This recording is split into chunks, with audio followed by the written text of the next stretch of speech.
C'est pas parce qu'on est broke qu'on doit voyager dans des conditions horribles. Tu vis des expériences extraordinaires. J'avais l'impression d'avoir une culture G zéro. On va rattraper le temps perdu. C'est devenu une bataille, un combat. La fille rencontre les gens, elle les transforme en entrepreneur.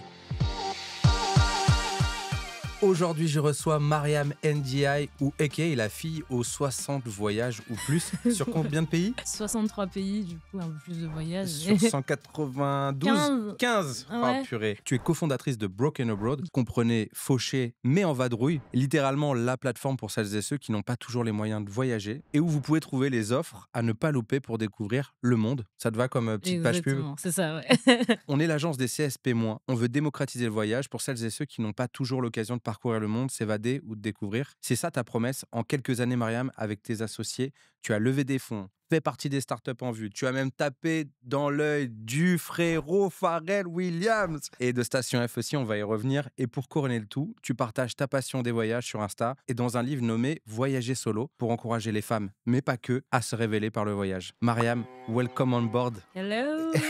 Merci pour la fraise. Et c'est ça, et le voyage, c'est ensemble aujourd'hui. Ouais. Allez, c'est parti. Les règles du jeu sont simples, mais avant Ok. ça, cher Mariam, je vais t'inviter à regarder les pions et prendre celui qui te plaît le plus. Ok, là, je suis un peu stressée. Hein. J'aime bien toutes les Comme ça, et couleurs. avec l'outfit. De toute façon, j'hésitais entre le jaune et le bleu, c'est Broken Abroad, quoi. Ah. Je suis brandée, moi. Mais je vais prendre le jaune. Ah, allez. merci. Tu sais, il fait un petit peu parure en plus. Ouais. Déjà, il y a Ouais, ça beaucoup fait un de peu une doré. bague. Mariam, je vais t'expliquer les règles du jeu et c'est parti.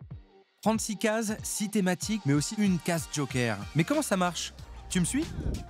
Prends soin de nous. Avec cette carte, le joueur ou la joueuse revient sur des conseils, des astuces ou moments agréables, une case soutenue par la Banque Postale. Prends un coup de boost, on revient sur des victoires, des réussites, où l'invité accélère, car on l'a aidé dans son parcours. Prends-en de la graine. L'invité aborde les expériences qui l'ont fait grandir et avancer en explorant les moments marquants de sa vie. Prends un stop, un obstacle, un moment de doute. On revient sur ce qui a bloqué ou freiné son parcours. Prends pas la mouche, un coup de gueule. Des sujets qui grattent ou agacent. C'est la case pour exprimer ses frustrations, ses combats. Te prends pas la tête? Celle-ci, c'est la carte chance, où on partage un moment plus léger et détendu.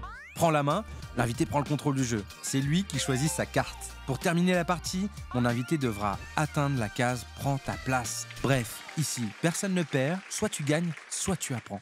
Mariam, c'est à toi de jouer. C'est parti. Oh. Mince, je fais du basket.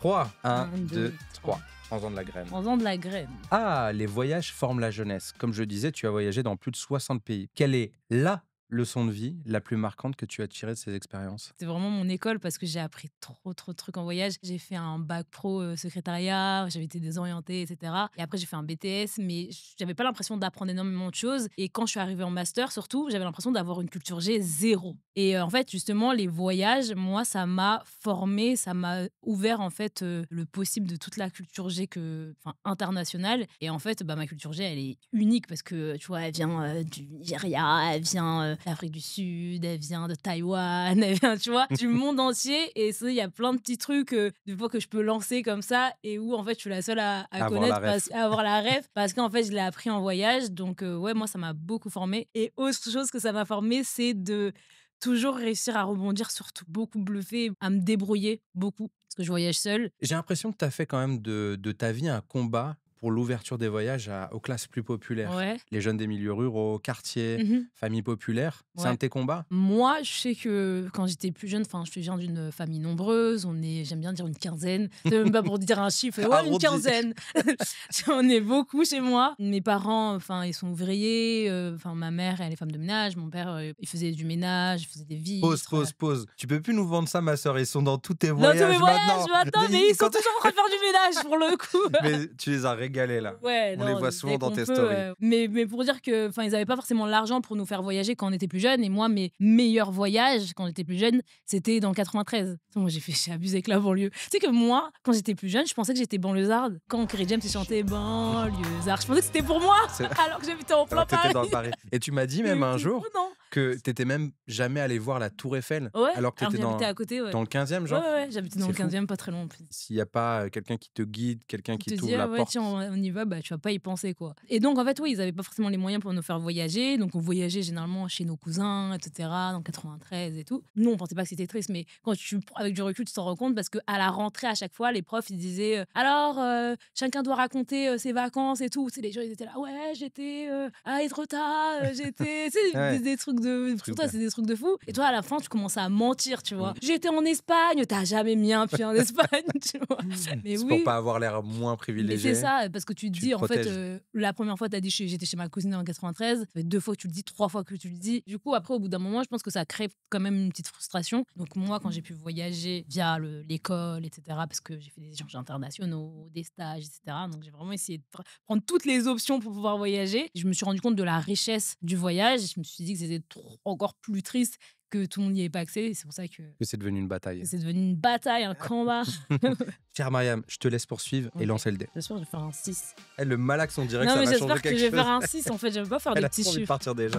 4. Pardon. De 3 à 4, c'est pas mal. Ah ouais. Allez, je te l'avance. 1, 2, 3, 4. Yes. Prends la main. C'est quoi ça? Ça veut dire que c'est toi qui choisis. Ah ah. En plus, je lui ai dit du moins épicé au plus épicé. Bah bleu du coup pour Broken the Bird. C'est la carte Prends soin de nous, Ok. en partenariat avec la Banque Postale. Voyage sans se faucher. Tu dis qu'un voyage réussi, c'est quand tu as appris des choses, bien mangé et vécu une belle hospitalité. Quel conseil donnerais-tu à ceux qui nous regardent pour vivre un voyage enrichissant, même avec un budget limité? C'est avec un budget limité que tu vis un voyage enrichissant beaucoup plus parce que tu vas pas aller te mettre dans un hôtel all inclusif avec toutes les activités à l'intérieur. Tu vas vraiment aller à la découverte des locaux pour vivre comme eux, pour prendre les mêmes transports en commun qu'eux, aller dans les mêmes night markets qu'eux, aller manger dans les mêmes restaurants qu'eux, ou parce que c'est moins cher, mais aussi parce que c'est meilleur, parce qu'en réalité, des restaurants touristiques, ils n'ont pas forcément ce truc de il faut que la nourriture elle soit excellente parce qu'il faut que les gens reviennent. Bah non, parce qu'en fait, la personne elle va venir une fois, elle va jamais revenir, elle va aller dans son pays et voilà quoi. Donc généralement, la meilleure nourriture, c'est la nourriture des locaux et en plus, c'est la moins chère. Quand tu voyages on a budget,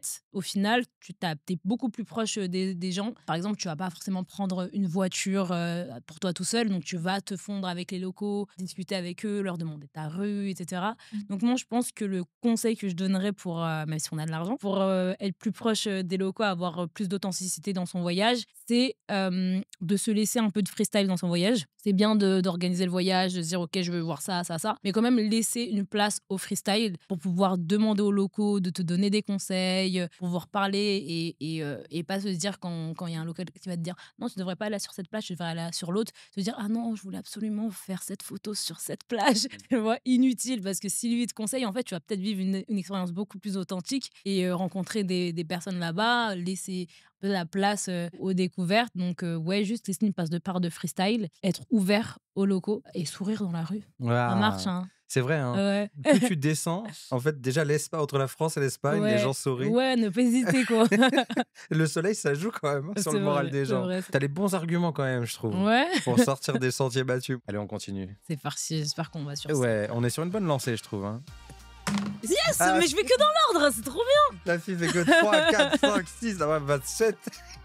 2, 3, 4, 5. Ah Prends là pas la là là là, mouche. prends pas la mouche. Ça va piquer. J'aime pas trop les mouches. Ah, en Les bruits plus. des mouches, hein. Voyager égale luxe, c'est le nom de la carte. Le Ok. voyage est souvent vu comme un luxe. Qu'est-ce qui t'énerve le plus dans cette vision et comment vous avez brisé cette barrière avec Broken Abroad? Le voyage, ouais, c'est totalement un luxe, hein. Enfin, surtout quand tu vois les prix des packages, vol plus hôtel, etc., train plus hôtel, bus plus hôtel, même le train, c'est abusé comment c'est cher. Du coup, en fait, tu te rends compte que c'est un luxe et c'est pas tout le monde qui peut le faire. On s'est rendu compte que toutes les agences de voyage actuelles, toutes les plateformes de voyage actuelles, elles savaient que c'était un luxe et elles allaient viser que les personnes qui pouvaient se payer ce luxe. Et ça, c'est trop triste parce que du coup, ça vise que les CSP+, les plus 30 ans, etc. Et donc, ceux qui sont déjà aisés, qui ont les moyens de toute façon voir le monde, de faire des activités, découvrir, etc. Et nous, on a trouvé ça toujours triste et horrible. Donc, avec Broken Buzz, on s'est dit, nous, on va offrir ce luxe à des personnes qui n'ont pas forcément les moyens et qui ne sont pas forcément visées et target par les plateformes classiques en offrant quand même de la qualité. Parce que Broken Abroad, c'est pas du cheap quality price. Hein. Nous, c'est vraiment du qualité-prix parce qu'on va jouer sur les saisonnalités, on va jouer sur les destinations, on va désengrancher les grosses villes. Par exemple, on va pas mettre du Barcelone ou de Venise, Santorini, des destinations qui sont déjà blindées et où les prix vont être plus élevés parce qu'elles sont blindées. Donc nous, on va aller... Déjà, c'est mieux pour la destination, c'est mieux pour le tourisme et c'est mieux pour le portefeuille du voyageur parce qu'on va, au lieu de le faire voyager en Grèce, à Santorini, on va le faire voyager en Albanie. On va vraiment jouer sur les prix, jouer sur les dates, jouer sur les destinations pour avoir un bon rapport qualité-prix. C'est pas parce qu'on est broke qu'on doit voyager dans des conditions horribles. Pour les moins anglais qui nous suivent, broke, ça veut dire fauché, Fauché. entre guillemets, et abroad, à l'étranger. Donc, Mm. c'est la promesse de ta plateforme. Mais tu vas Exactement. m'en dire plus, t'inquiète pas, il y a une petite question qui arrive. Ok. Je te laisse relancer le dé. 6. 5, je te laisse avancer. 1, 2, 3, 4, 5. Prends-en de la graine. Prends-en de la graine. Melting pot, tu dis, je suis un mix de tous les pays que j'ai visités. Est-ce qu'on s'enrichit du voyage? Clairement, clairement, clairement. J'aime bien dire que mon anglais, il est incompréhensible parce qu'en fait, c'est un mix de tous les accents que j'ai entendus partout dans le monde. Je vois que ce soit la Sierra Leone, que ce soit l'Angleterre, que ce soit les States, que ce soit l'anglais que j'ai parlé quand j'étais en Afrique du Sud. Mais en fait, tous ces accents que j'ai récupérés sur certains mots, en fait, que en fait, mon anglais, il y a un accent qui veut rien dire. Vraiment, qui veut J'ai rien entendu des dire. petites prononciations, je trouvais que c'était correct. Hein. Ouais, ça dépend des mots, franchement. C'est un accent qui vient de On va faire des partout. tests. Les gens savent pas d'où il vient cet Mm. accent, tu vois, parce qu'en Mais il fait, est international. exactement, parce que je le récupère partout. Et c'est pareil pour ma culture G, parce que ça vient de partout. C'est pareil pour ma personnalité aussi, parce que en fait, j'ai récupéré un bout de tous les comportements que j'aimais bien, toutes les attitudes que j'aimais bien, un peu partout dans le monde, que ce soit la générosité des personnes en Guinée, que ce soit le mindset grave business des personnes aux States, tu vois. J'aimerais que tu me parles de ta plus belle rencontre lors de ces voyages. Je sais qu'il y en a Ah plein. ouais, c'est dur ça. Si on avait une là qui te vient spontanément en Aïe, tête. ça c'est trop dur. Ah oui, parce que tu Ma rencontres du plus monde. belle Hein. rencontre, je pense que c'était à Zanzibar. J'étais en voyage solo et j'allais à Jambiani. J'ai pris un bus collectif. Donc le bus collectif, c'est un petit camion et tout. Tu rentres comme ça et tout. Et je rentre dans le bus et en fait, il n'y a pas d'arrêt, il n'y a pas de stop, de nom d'arrêt, etc. Jambiani, c'était à 1h30. Moi, quand je rentre dans un transport, je dors direct. C'est vraiment un réflexe parce qu'en fait, depuis que je suis petite, j'ai le mal des transports. Et pourtant, je prends tout le temps le bus. Hein. Quand j'étais petite, je sais qu'on me disait toujours, bah, dors. Si t'as mal au ventre. Et du coup, dès que je rentre dans un train, etc., bah, je dors en 3 secondes. Et je me suis dit, il faut que je demande à quelqu'un mon arrêt pour que je me mette un réveil, etc., parce que je vais m'en rappeler. J'ai essayé de demander à tout le monde, est-ce que vous savez où il est mon hôtel à Jambiani? Personne comprend ce que je dis, personne parlait anglais dans le bus, c'était vraiment hyper local.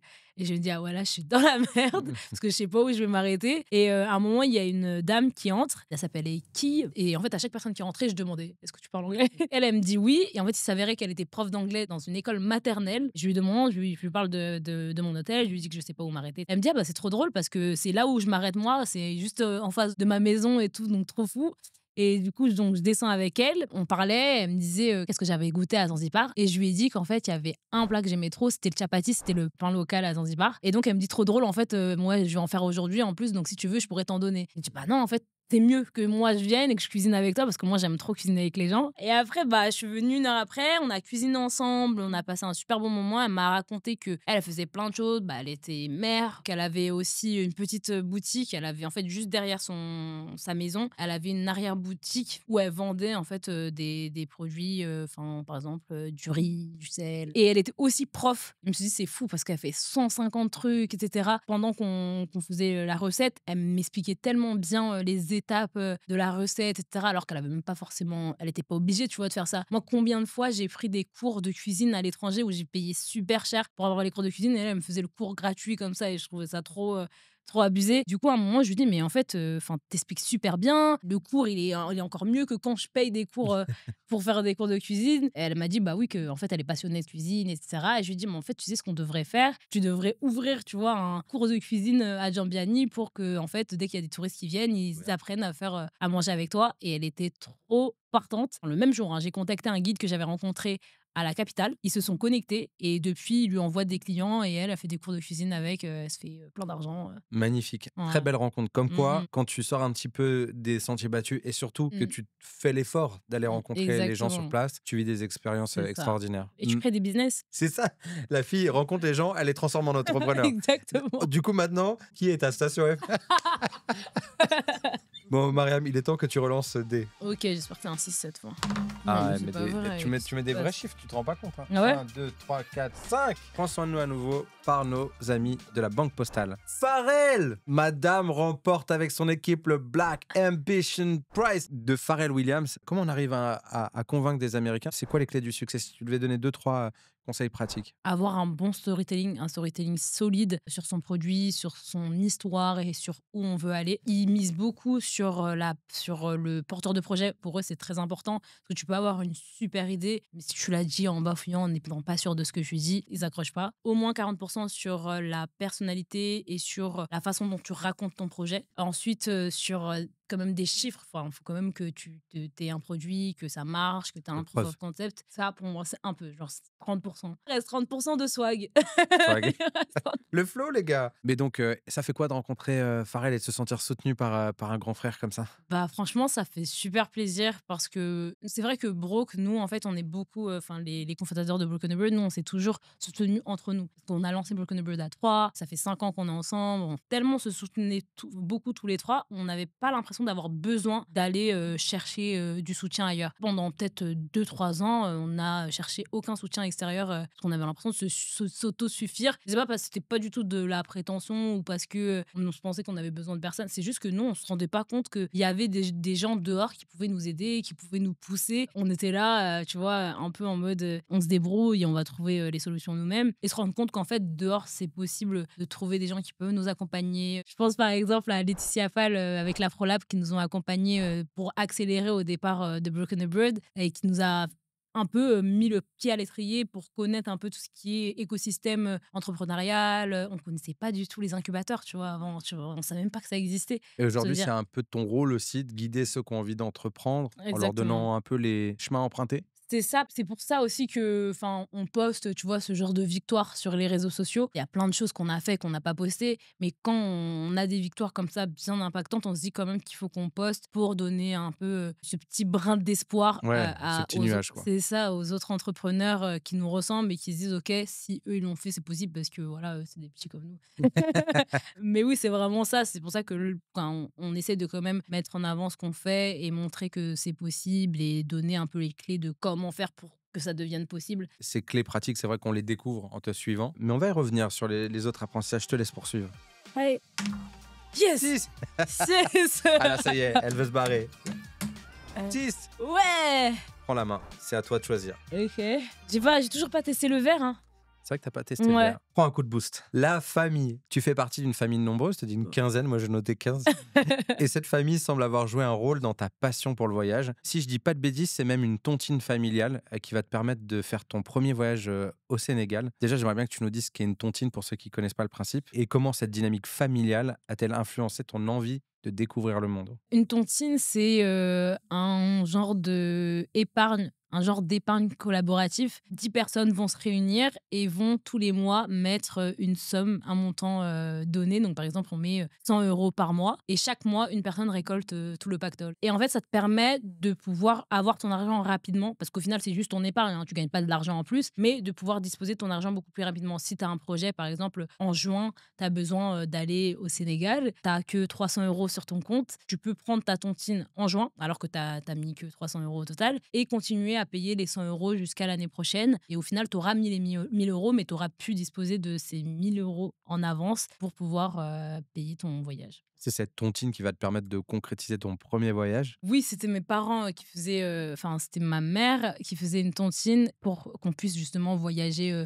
toute la famille au Sénégal et en Mauritanie. Et moi, c'était en 2009, mon premier voyage avec 3 de mes frères et sœurs parce qu'on faisait 4 par 4 les voyages parce qu'on pouvait pas tous voyager ensemble. Ça fait un gros billet, sinon. Hyper cher, surtout qu'avant, la seule compagnie qu'on connaissait, c'était Air France. Enfin, c'est cher quand même. Un peu. Bah oui. En fait, il fallait qu'ils économisent pendant 3 ans pour que 4 personnes à chaque fois puissent partir en voyage. Moi, donc ce premier voyage, ouais, il m'a ouvert l'esprit, il m'a donné envie de découvrir de destinations parce que je me rappelle que ce qui m'a vraiment donné l'envie des road trips, tu vois, les voyages en bus, voiture, etc. C'était que j'étais au Sénégal et qu'on est parti par la route. On arrive à un point et le chauffeur nous dit qu'en fait, justement, à gauche, c'est le Mali, à droite, c'est la Mauritanie. Et moi, je me dis, ah ouais, c'est fou en fait, parce que en fait, les frontières, c'est vraiment dans nos têtes, parce que comment ça, à gauche, c'est le Mali, on n'a même pas pris l'avion, tu vois. Et peut-être qu'il y a eu la frustration aussi, comme tu l'évoques dans ton parcours, de pas avoir voyagé étant plus jeune et que dès lors où tu as découvert ça, Je me suis dit, let's go. Hein. let's go, on va rattraper le temps perdu. Ça me plaît bien. Allez, des 5, des 6, des 5, des 6. Ah, Ça s'appelle le karma. C'est toi, Ah, c'est la toi. fille veut partir trop vite. Prends soin de nous en partenariat avec la Banque Postale. Good Mood, c'est le nom de la carte. Tu as une approche très humaine et bienveillante des voyages. Comment restes-tu positive et connectée, même face aux imprévus ou aux difficultés de tes voyages? Franchement, c'est parce que c'est Dieu qui donne, hein. Quand il m'arrive quelque chose, je me dis: «Bon, bah, ça devait arriver». Je continue, quoi. Je reste pas butée sur une seule chose qui va m'arriver. Je suis pas du tout, rancunière ou quoi. Moi, je suis très YOLO, donc Ouais, c'est ça. C'est que tu dis c'est ouais. spirituel, mais il y a aussi l'état d'esprit. Ouais, c'est aussi un peu l'état d'esprit où je me dis, franchement, il y a pire. Il y a Mm. toujours pire. Par exemple, j'ai une anecdote. Moi, un jour, j'avais pris un taxi moto. J'avais donné mon sac, parce que j'avais 2 sacs. Un sac à l'avant, un sac à l'arrière, parce que je voyageais hyper chargée, parce que j'aime bien m'habiller, même si je voyage léger. Et donc, je donne au taxi moto l'un des sacs, sauf que je lui donne mon sac où il y a la pochette avant. Et la pochette avant, il y avait mon argent. Mais parce qu'en fait, je me sentais très safe dans le pays, donc je me suis dit qu'il n'y avait il y avait pas trop de sujet, quoi. Pendant le ride, en fait, le chauffeur, il a ouvert la pochette. Tu sais, je voyais rien, moi. Mais je voyais qu'il me regardait dans le rétro des fois. Et moi, j'aime pas croiser le regard des gens. Donc, je détourne le regard quand j'aime pas regarder les gens droit dans les yeux pendant trop longtemps non plus. Et surtout, je me suis dit, si on te regarde droit dans les yeux longtemps, on va se faire un accident là. Donc, tu vois. En fait, lui, il regardait juste pour voir si je voyais ce qu'il faisait. En fait, il a ouvert ma pochette, il a pris Ah, tout mon argent, il a refermé la pochette. Et moi, j'arrive du coup à l'arrêt, à la gare routière où il y a les bus. Donc, j'y arrive et je me dis, bah tiens, bah maintenant, je vais payer mon billet de bus pour pouvoir aller dans mon autre destination. J'ai 0 €. Donc là, tu es en Et là, galère. j'étais choquée. Et je me suis dit, mais what? Comment je vais faire? Tu vois, là, j'ai pas dit, ah non, arnaqueur. Je me suis pas mis au sol, comment je vais faire? J'ai essayé de le retrouver quand même, parce que quand même, on va pas me berner, moi. Donc, j'en ai parlé à un autre taxi-moto. Après, je l'ai envoyé à un autre guide que j'avais eu, du coup. Parce que le guide, c'était lui qui m'avait mis sur la moto, parce que c'était avec lui qu'on cherchait la moto. Le pire, c'est que du coup, j'ai pu prendre mon bus parce que le guide, quand je l'ai contacté pour lui dire que en fait, le taxi-moto, il m'a tout volé, il a dit, bah attends, non, je peux pas, c'est moi qui t'ai Pas de mis sur laisser ce faire ça. taxi moto, donc je vais te payer le billet, etc. Donc il m'a payé le billet, il m'a donné un peu d'argent. Donc fou, tu vois, parce que tu sais qu'il gagne pas énormément d'argent, tu vois, Bien en sûr. tant que guide. Et au final, en plus, 3 jours après, ils ont retrouvé le mec et j'ai récupéré mon argent. Donc Ah, voilà. ça, c'est la bonne chose. Ouais. Et j'ai remboursé au monsieur. Ma chère Mariam, je te laisse poursuivre. Suite du jeu. 5. Tu vois, elle réaccélère, c'était sûr. C'est Allez. une fonceuse. On vous 1, dit qu'elle a 2, parcouru 3, 60 4, pays. 5, te prends pas la tête. Ah ben voilà. Interview road trip, c'est parti. Valise ou sac à dos? Sac à dos. Wax ou bazin? Bazin. Groupe ou solo? Solo. Boubou ou djellaba? Boubou. Routard ou petit futé? Routard ou petit futé? Routard. Broke ou abroad? Je préfère être broke que broke, hein. Vaut mieux être pauvre au soleil que sous la pluie sans argent. Exactement. N'est-ce pas? Donc on va garder la bonne destination. Merci pour cette interview road trip. Merci. On continue? c'était- Allez, je te laisse poursuivre. Il faut que je fasse un 2 là, c'est ça? Un petit 2. Bon, remarque, si tu veux prendre soin de nous. 6. Allez, vas-y, je te laisse arriver à Un, prendre ta 2, 3. place. Magnifique. Bravo, ma Mariam. J'ai une seule et dernière question. Est-ce Ouais. qu'aujourd'hui, tu estimes avoir pris ta place? Je pense que j'avais créé ma place, tu vois. Ça veut dire quoi, créer ta place? Je me suis pas forcément rentrée dans un moule, peut-être de l'entrepreneuse ou de la voyageuse type. Tu vois, quand tu voyais des voyageurs type, c'était des beaux hôtels, des belles photos, etc. Moi, c'est super freestyle, super ghetto. C'est le fait que en fait, j'ai gardé mon authenticité, que ce soit dans les voyages, que ce soit dans l'entrepreneuriat. Quand tu vois la team de Broken Abroad, quand tu vois la vibe en entreprise, comment tout le monde est trop content de venir au boulot. Là, pour le coup, tu sais, les gens, ils aiment bien dire c'est la famille. Nous, c'est vraiment la famille. Tu vois, c'est toute façon, tu vraiment, peux pas vraiment tricher la sur ça. famille. Tu peux pas tricher. J'ai l'impression qu'il y a beaucoup de femmes, jeunes femmes, qui te suivent, qui sont inspirées aussi par ton parcours, ton histoire. Quel conseil tu donnes à toutes celles qui ont envie de se lancer dans l'entrepreneuriat et qui ont le sentiment peut-être de ne pas avoir leur place légitime ou pas les bons réseaux pour les accompagner? C'est quoi le premier conseil qui viendrait pour toi? Déjà, de pas hésiter, parce qu'en fait, quand tu hésites, quand tu réfléchis, bah, tu perds du temps et au final, bah, tu te décourages tout seul. Et ensuite, de bien s'entourer. C'est vraiment mes 2 meilleurs conseils. Et le Moi, bon c'est- entourage, ça passe par plein de réseaux d'accompagnement dont tu as parlé. Ça Bien passe sûr, aussi de par pas être même seul. ton entourage personnel, donc tes amis, etc., qui vont, eux, te pousser. C'est eux tes premiers clients, ta première communauté, tes premiers followers sur les réseaux sociaux. Donc, vraiment, ne pas les négliger, eux. Et ensuite, bah, les réseaux d'accompagnement, bien sûr. Merci Mariam de nous avoir Bye. rejoints. Merci. On prend sa place. Bye bye. À bientôt. Ciao.